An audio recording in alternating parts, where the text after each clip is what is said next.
자, 안녕하십니까. 부동산의 왕 강의의 왕 집사자입니다. 자, 오늘 강의는 현금을 활용해서 증여하는 방법에 대해 실질적인 방법을 안내해 드리도록 하겠습니다. 자, 증여를 활용한 갭 투자 할 때 여러 가지 준비 사항들이 있는데요. 이 증여를 통해서 미성년 자녀에게나 성년 자녀에게 증여하는 방법 알고 있을 듯 하지만 실제로 해보신 분들이 많지는 않습니다. 그래서 실제 사례를 제가 말씀드리며 제가 실제 현장에서 배운 경험과 노하우로 안내를 해드리도록 하겠습니다. 일단 증여를 활용해서 미성년 자녀 및 성년 자녀에게 부동산을 취득하는 과정을 안내할 텐데요. 본 안내는 제 현장 경험이 많은 제가 직접 현장에서 겪은 상황을 토대로 말씀드리도록 하겠습니다. 이해가 잘 안 되시는 분들은 언제든지 저한테 연락을 주시면 자세하게 안내를 도와드리도록 하겠습니다. 증여를 통한 갭투자 및 부동산 취득 시 증여자를 부모님이라고 하고 엄마라고 칭하겠습니다. 외우기 쉽게. 증여를 받는 수증자를 아들로 칭하겠습니다. 이해하기 쉽게 아들로 칭할게요. 부동산을 계약 후 증여하시면 잔금 날짜와 맞지 않게 되는 경우가 종종 있습니다.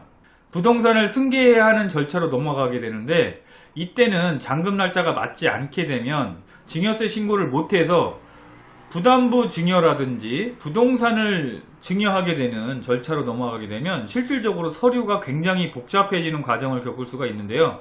그렇기 전에 미리 준비해야 될 것들이 좀 있습니다. 통상 증여세 신고는 돈이 오고 간 날, 그 달이 속해 있는 마지막 날을 기준으로 3개월 내에 신고를 하셔야 됩니다.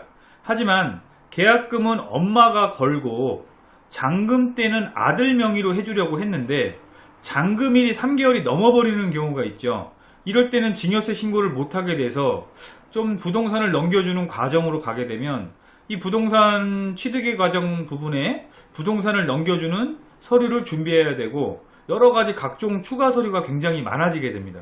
그래서 잔금일 이전이든 잔금일 이후든 상관없이 하는 방법에 대해서 말씀을 드릴 텐데요.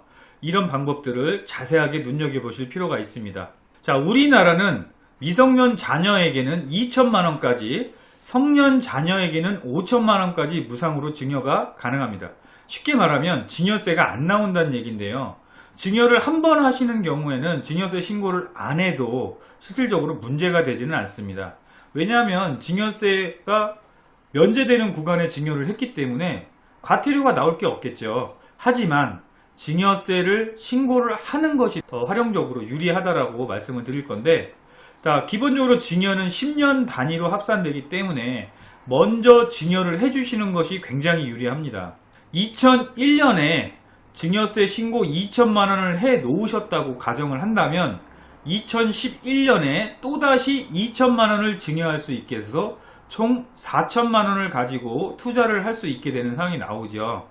근데 미성년자일 경우 2천만원만 증여세가 면제되기 때문에 2천만원에 대한 증여세를 면제받을 수는 있지만 내가 증여세 신고를 안 하고 4천만원을 한꺼번에 증여를 하게 된다면 증여세는 2천만원에 대한 증여세 10% 200만원을 내야 되는 것입니다. 예를 들어 성년 자녀에게 증여를 한다고 가정을 해볼게요. 1억 원을 증여를 했다고 가정을 해볼게요. 자, 2001년도에 5천만원을 증여하고 2011년도에 또 5천만원을 증여하면 1억이라는 돈을 증여세 없이 넘겨줄 수 있지만 만약에 한꺼번에 1억을 증여를 하게 되면 10%에 해당하는 5천만원은 면제되고 5천만원의 10%에 대한 500만원에 대한 증여세가 나오게 됩니다. 자, 충분히 이해가 되시나요? 그렇게 해서 미리 증여를 하는 게 좋다. 그러면 증여세 신고는 어떻게 하느냐? 자, 일단 여러분들이 알고 있는 절차들 중에 좀 헷갈리시는 부분들이 있는데 천천히 짚어보도록 하겠습니다. 자, 엄마가 아들에게 통장을 일단 만들어 줍니다. 아들 통장은 은행에 가서 만들어야겠죠. 자, 통장을 만들 때는 꼭 인터넷 뱅킹을 꼭 신청하시고 현금 카드도 같이 신청을 하십시오. 그리고 엄마가 아들 통장에 2천만원을 입금을 합니다. 그리고 엄마가 은행에 가서 본인 통장 거래 내역 확인서를 발급을 하고 아들 통장도 통장 거래 내역 확인서를 발급을 받습니다. 그러면 통장 거래 내역서는 총 2장이 됩니다. 이렇게 통장 거래 내역서를 각각 들고 가족관계 증명서랑 그리고 주민등록 등본 이렇게 띄셔서 엄마 걸 띄는 겁니다. 주소지 관할 세무서를 찾아가십니다. 주소지 관할 세무서에 가서 현금 증여세 신고를 하러 왔다. 이렇게 해서 현금 증여 계약서를 작성하고 신고하시게 되면 2천만 원이라는 돈이 아들에게 들어갔다라고 인정이 되는 상황이죠. 이렇게 증여세 신고를 하고 나서 아들 통장에서 돈을 찾습니다. 뭐 CD기로 찾는다 그러면 지금은 이제 좀 불법 통장 거래 내역 때문에 CD기에서는 아마 30만 원밖에 찾아지지 않을 거예요. 그리고 뭐 은행 창구를 한다 그래도 제가 알기로는 70만 원밖에 되지 않지만 그 돈을 찾아서 100만 원, 200만 원 정도 모아 놓습니다. 그리고 그 돈을 가지고 취득해야 될 부동산을 계약을 하게 됩니다. 그리고 잔금 때는 아들 통장에서 돈을 미리 다 찾아가지고 잔금을 치르게 되는 거고, 중간에 전세계약서도 물론 작성이 들어가야 될 것입니다.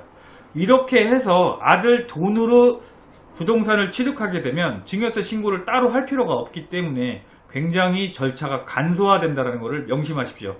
자, 다음 강의는 홈택스를 이용해서 공인증서가 없는 미성년자도 집에서 증여세 신고를 할 수가 있습니다. 집에서 증여세 신고를 하는 법에 대해서 다뤄보도록 하겠습니다. 자, 제 부동산 강의가 좀 유익하셨다 그러면 좋아요, 구독하기, 알람 신청을 해주시고요. 저희 부동산 비밀노트에서는 매주 금요일과 토요일 오후 1시에 논현역 4번 출구, 7호선 논현역 4번 출구에서 세미나가 있습니다.